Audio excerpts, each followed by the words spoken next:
Minix.com дээр ажилладаг блогийн админуудаа зориуллаа. Тэгээд энэ мэдээний юмч шатадгүй зарим нь байдаг. Тэгээд одоо тэрэнд зориулж хийх нэ.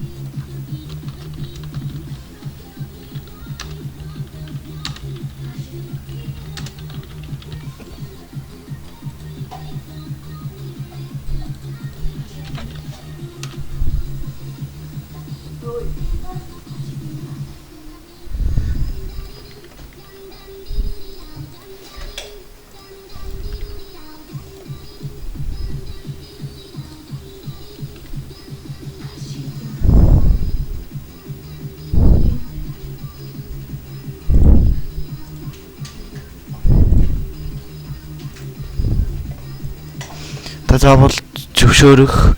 Тэгээд энэ дээр байгаа вебсайтны толгой мэдээлэл гэдгийг заавалчгүй гаргах хэрэгтэй. Тэгээд хадгалах гэдэг дээр дарна. Заавалчгүй энэ англиасаа сайн өгөх хэрэгтэй. За тэгээд ингээд хадгалах дээр дараад. Тэгээд нийтлэгдээд та ингэж байнга нийтлүүл